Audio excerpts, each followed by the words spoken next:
Confused by conflicting diet advice? Not sure who to trust when it comes to eat for better blood sugar? Do you wish there was a simpler way to look at eating? Well, we have a treat for you. We're going to give you all the tools you need to navigate this confusing world of nutrition. Make sure to keep listening. Hey, welcome to the Diabetes Remission Roadmap podcast with the two renegade pharmacists, Brian Bisher and Corey Jenks.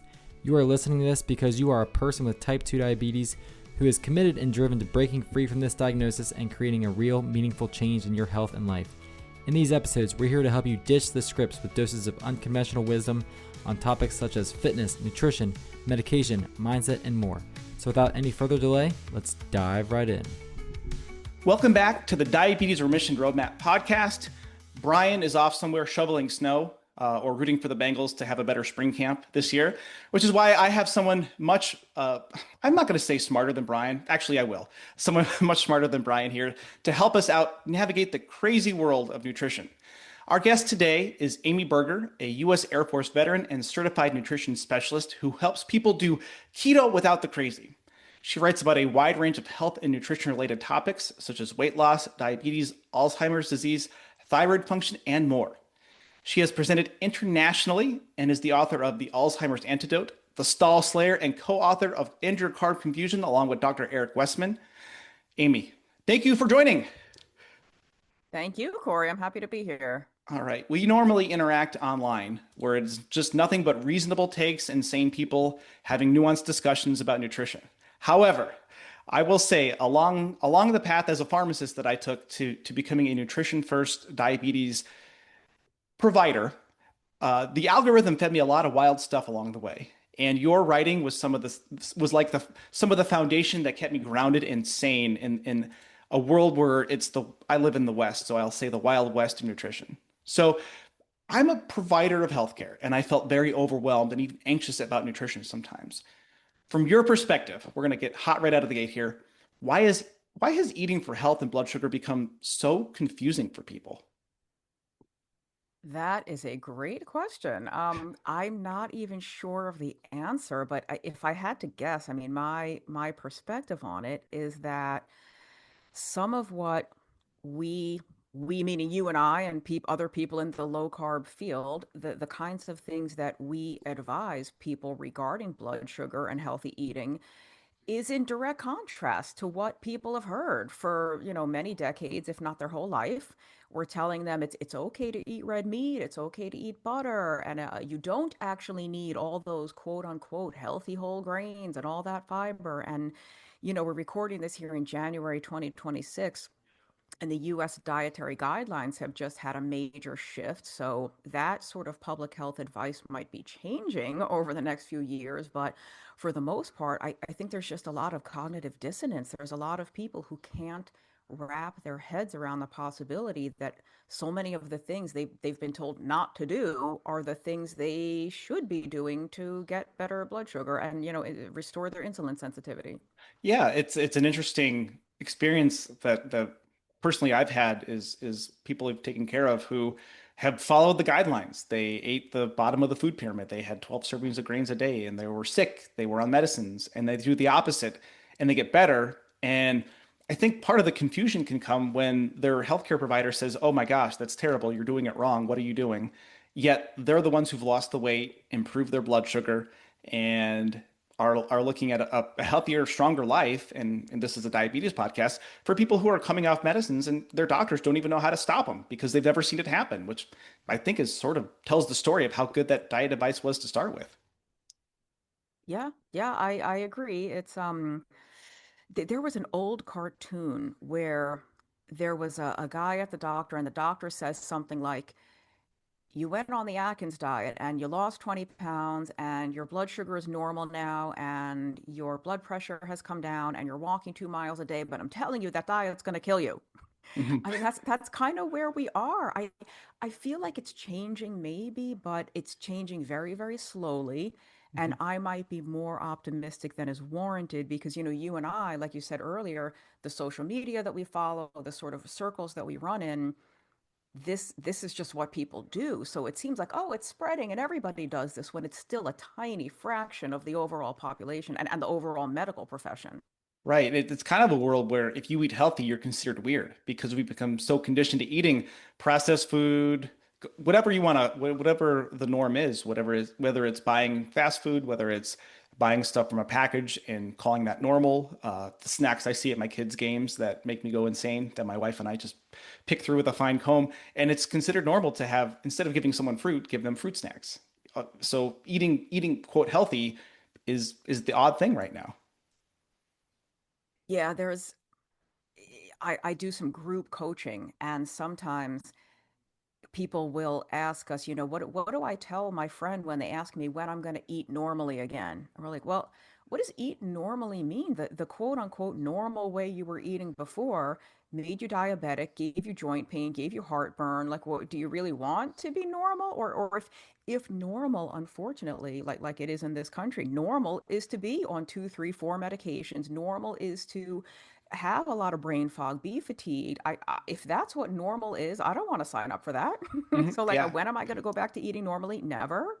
hmm Yeah, choose. You have to. Until this becomes the new normal.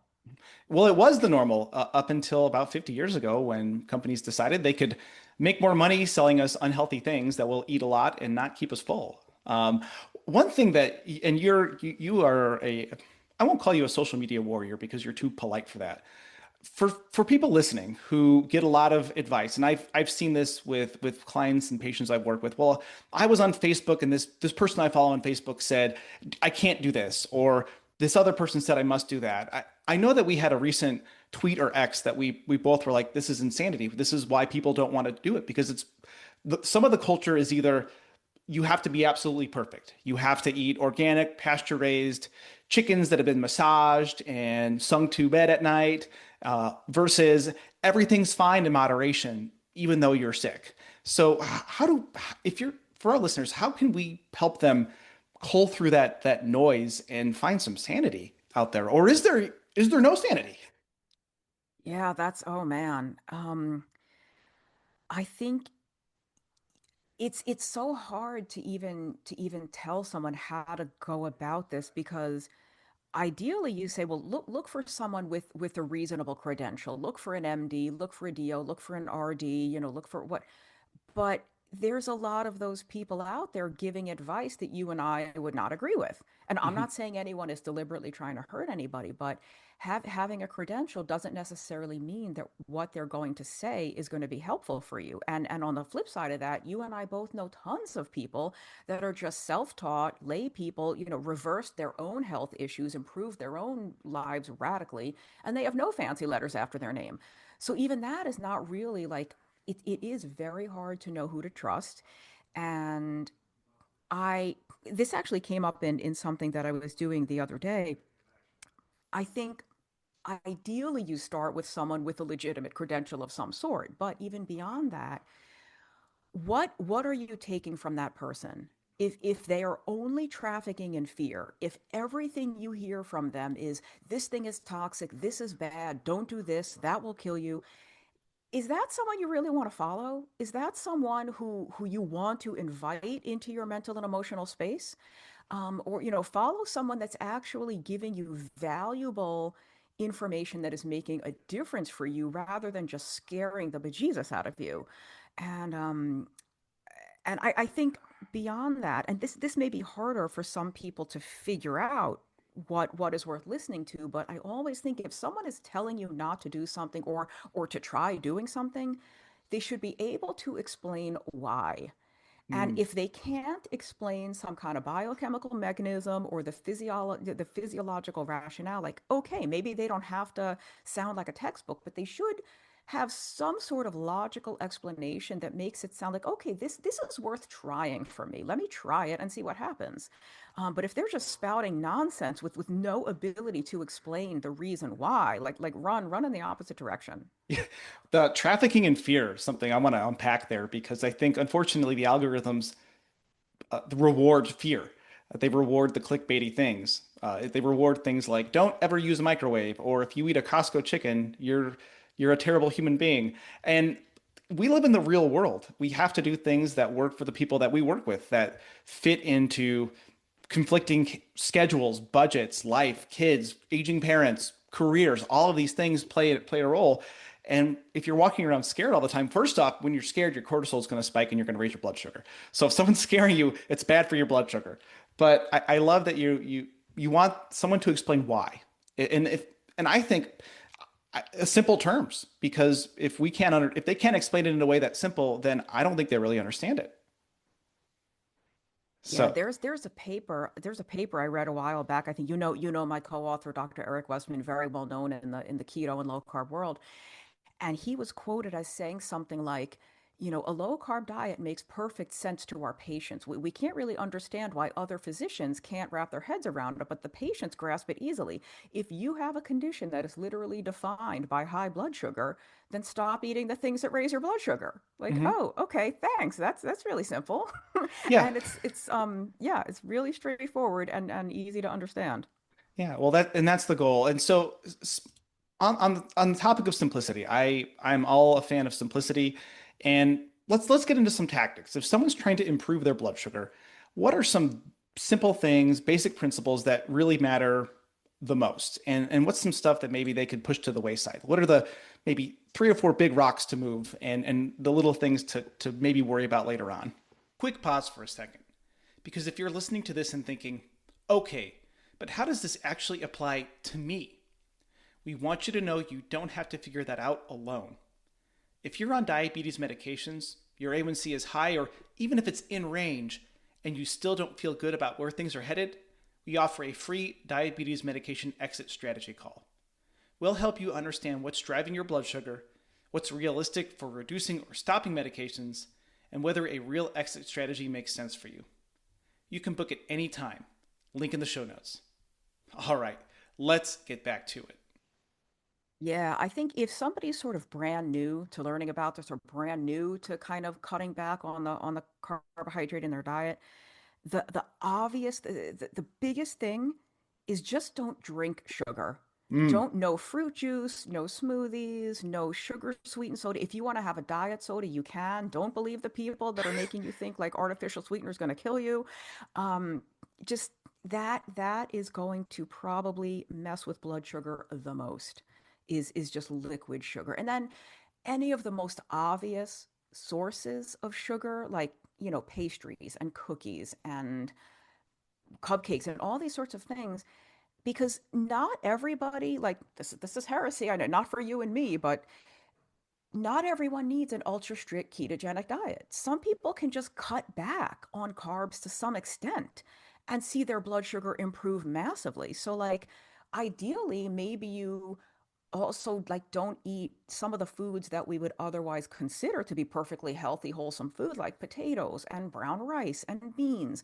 Those are still nutritious whole foods, but they just might have a little too much carbohydrate in them for you to manage your blood sugar so well. But if that's like a little too intimidating, like, whoa, I don't know if I could give up all this stuff right away. Don't start with the liquid sugar, start with the really obvious sources of sugar and refined carbs, and see how far that gets you. See if you even need to go further than that.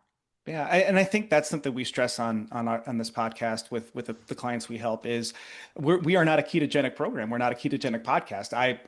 I'm biased towards that low carb world. If you ever listen to Brian and me kind of talk about it, he's a little less in that world, and I think that's good. We have not conflicting viewpoints, slightly different viewpoints, but we still want to get to the same place, eating foods that fill us up with while reducing the energy toxicity.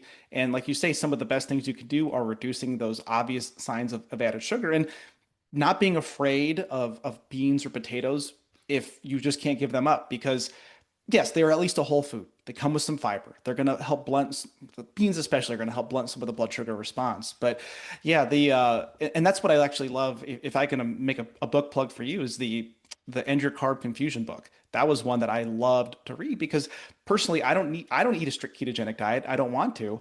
If I had to, I could. I really could. But how can we find ways to enter these carbs back into our diet? What are the tools? And it could be building muscle, so we have a better way of disposing of that glucose. It could be focused types of exercise. But yeah, I really appreciate your perspective on that. And I guess that kind of gets me into my next question for you is, a lot of people are scared they're doing it wrong. They're doing their diet wrong, whether it's a ketogenic diet, any sort of approach to their blood sugar, maybe too many carbs, too much fat, not enough protein.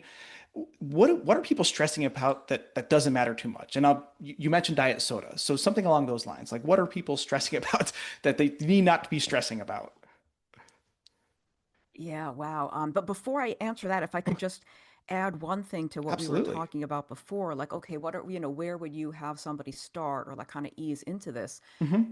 Apart from just not drinking sugar, I think if somebody can save your carbs, that's a loaded phrase, but have your carbs sort of later in the day. Don't have, a bagel with grape jam on it for breakfast. Don't have your sugary cereal with skim milk for breakfast. Like have bacon and eggs, have some sausage, have a salad for breakfast. People get like, whoa, like there's no such thing as breakfast food. You could have leftover meatloaf for breakfast. You could have rotisserie chicken for breakfast.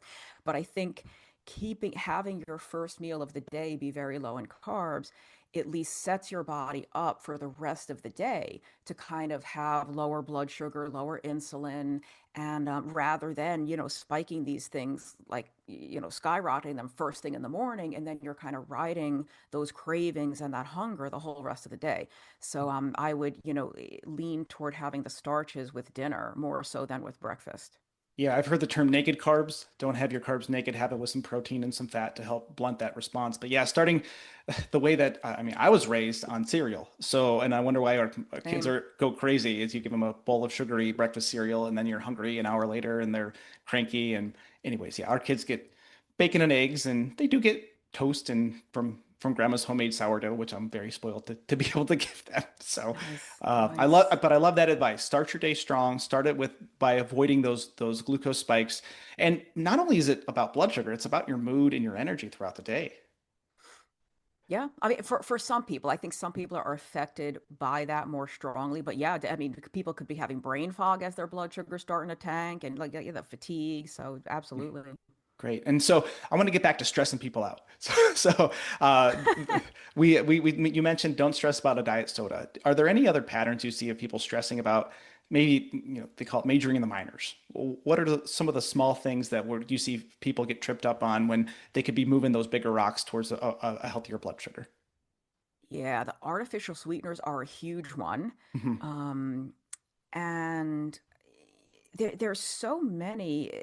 One of them, and maybe this is a little out of left field, but this is kind of an example of a larger issue, like nitrates, for example. Certain additives, like, oh, this bacon or this sausage, it has nitrates. I thought that was bad for me.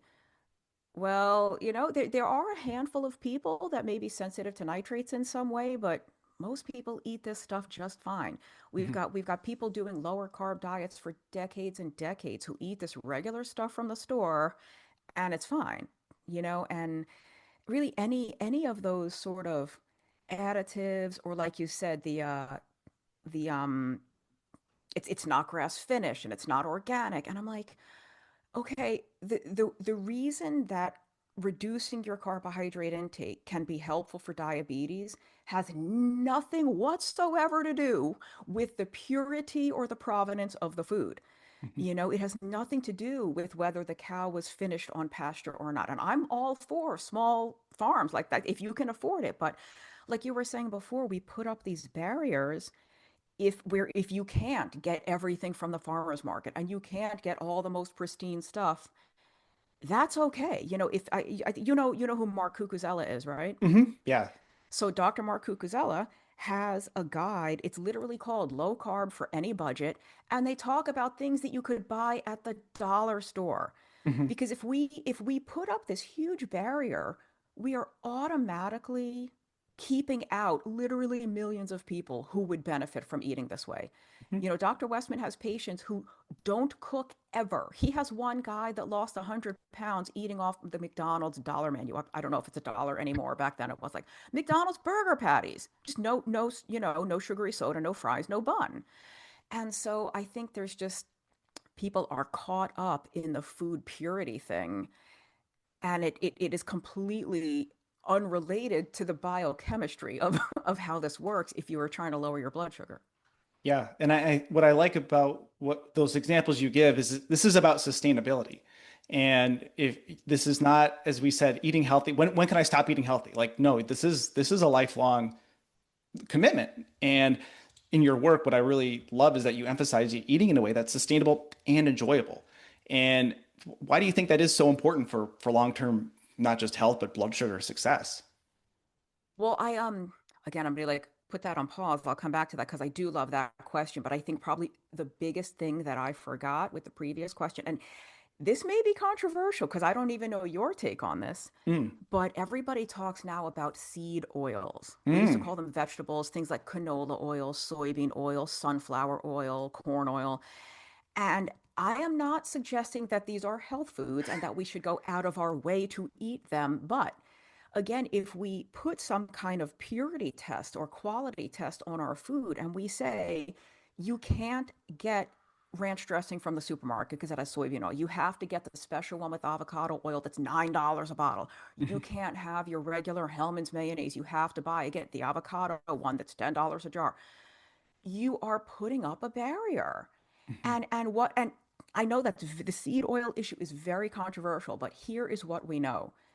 There are thousands, I want to say millions by now, over the decades of people who have reversed their type 2 diabetes, who have taken, pre-diabetes and turned it into being non-diabetic, and they've lost tons of weight. They've reversed all kinds of long list of other health problems while eating foods that have those oils, while eating the regular supermarket mayonnaise, while eating the regular blue cheese dressing. And it's like, if anyone wants to avoid those oils, go ahead. You don't have to use them. But to make it sound like they are prohibited or like they're not allowed on a low carb diet or that they are outright immediately harmful, you can, and this actually ties into your next question of sustainability and enjoyability. If you can't even, there's nothing that you can afford to eat, everything is off limits. Well, good luck even trying to do this at all. mhm. So like you can't put these roadblocks up that people cannot even follow. And it doesn't have to be that way. Like I said, I've had tons of clients. You've probably had a ton of patients that you see eating this stuff and they're doing fabulously because of the other things that they are not eating. Mhm. Yeah, seed oils is actually something we have not really broached a ton on the podcast. And my opinion is this. So for if you're for the uninitiated listener, seed oils are things like canola, soybean. They're highly processed oils. Oils from things that aren't naturally oily. That's my rule. If it's naturally oily, like an avocado or an olive, that oil seems would probably be a better choice. And there's a world of people who think seed oils are the reason for all of our health problems. Here's my take. If we can avoid them, great. But we don't let perfect be the enemy of good. And Amy, like you say, the goal here is to have sustainability and enjoyment. And I used to avoid salad dressings going out to restaurants, and I've given that up because I want to be able to enjoy a meal and not freak out. And I have my skin will kind of break out if I have a lot of seed oil type foods. So here's I think the maybe a little takeaway, and tell me what you think. When you make a change to your diet, your body will tell you what it thinks. If you start eating a different way, your blood sugar will tell you your pain, your energy. So regardless of what an influencer online says, if you consume a food and you feel better and your sugar is better, great. And I don't care personally. Like I want you to win if you're listening. So that's a key point of sustainability. So Amy, thank you for sharing your perspective and knowledge. And the seed oil topic, I could tell you are very passionate about. Let's lower the barrier to making it easier for people. Make a fit life, right? Yeah, I just think it's making it unnecessarily complicated. We want this to be easy. If it's difficult, if it's complicated, who's going to do it? People have jobs, they have lives, they have commitments, they're busy. They can't. I'm constantly saying that a diet, whether it's keto, low carb, or anything, shouldn't become a full-time job. We're Mm. all too busy for that. It should fit into our life. It should not become our life. And going back to what you said about it needing to not only be sustainable but enjoyable, um, what is the point of having, let's say, a 5.1 A1C and your triglycerides are 49 and your HDL is 62? Like, what is the point of having beautiful numbers and having visible abs and all these things if you are miserable, if every meal is like, oh God, if I gotta choke down one more piece of salmon, or ugh, I can't believe this thing I have to eat again, or like, oh, there's that cake and I can't have it. Can you have cake every day? No, like once in a while. None of us ever developed diabetes or became obese or anything because we were indulging once in a while. The Mhm. problem is so many of us, like you, I grew up on cereal. I mean, I don't think I started a single morning without a giant bowl of cereal my whole childhood. Mhm. And it's we were eating that stuff all day, every day. It wasn't the occasional one-off, I'm gonna have the wedding cake, I'm gonna enjoy myself on vacation. So if somebody is sort of forcing themselves to eat things they don't want to eat, and they're never giving themselves their own permission to indulge in something they really, really like, again, what's the point? Mhm. What is the health should enhance your life. It should make you feel better. It shouldn't feel like a chore. It shouldn't feel like something that you don't want to do, or you wish you didn't have to do. If it's not enjoyable, good luck doing it for 20 years. Hmm. Yeah. Oh my gosh. Yeah. And what the problem is, we've turned every meal into dessert. I mean, donuts and muffins are basically cake for breakfast. And I live in the world of kid food and seeing the snacks that they're all, we're conditioned to want sweet all the time. And then when you try to eat a real food like an apple, you're like, this isn't very sweet, but it actually is if you just stop eating sugar all the time. So, Amy, Yeah. I love that end. You really brought that home. I think that the point is that yes, we have the X's and O's and the tactics of how to eat, but this has to fit our life. It does not need to become our life. And as you're listening, you want to put your diabetes in remission, and you don't want medicines to be your entire life either. So it's about finding this balance to get you on that roadmap to remission, where we can eat in a way that's sustainable, that improves your blood sugar, that you can sit down to a meal and not start sweating. And not just because it's like a spicy meal and it's really hot or the AC doesn't work. It's because you're not freaking out about your food. So, Amy, any final words for our listeners before we wrap things up? Yeah, I guess just going along with kind of what we've been saying this whole time, there's no one right way to do this. There's the right way for you. Mm. There's what you enjoy, there's what works for you, and just don't let anyone food police you or food shame you. If you need help, if you need professional guidance, Corey does this, I do this, like there's people out there that can help you and that can help you personalize it in a way that suits you. Don't think that you need to do exactly what some random influencer out there is doing when they have a completely different life than you do. Oh my gosh. Yeah, that hits home. I see a lot of X's and tweets about don't listen to the 20-year-old influencer who lives at the gym and has no kids and no job and no life. It's vastly Exactly, different, and that's the exactly. goal, is to fit this into our real lives. So, Amy, thank you so much. I'm going to link to all this in our show notes, but she has a wonderful YouTube channel, Substack. Oh my gosh, her writing when I started on my own nutrition journey was, like I said, one of the many foundations that kept me sane and on the right path. So she's got a great Substack. I'm going to link to her Patreon too. If you listen and said we need to give her some more support, please support her. I mentioned the books, and I'll mention those in the show notes. Amy, thank you so much. I will see you on the internet, and when I do, I will smile because it is a sea of sanity in an ocean of craziness. So thank you so Thank much. well, Yeah.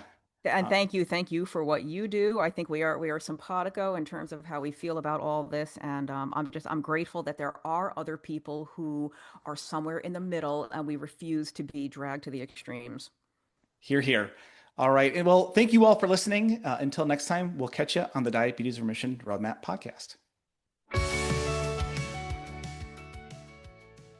If this episode gave you clarity or hope, share it with one friend who's been stuck in the diabetes trap.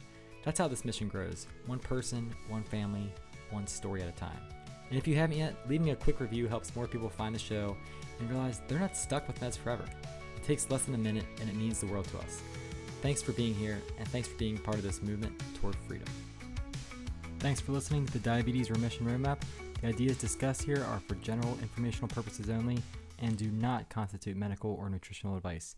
We are pharmacists, but we're not your personal healthcare providers. Always consult your own physician or qualified clinician before changing medications, exercise routines, or nutrition plans. Results vary, and what works for one person may not work for another.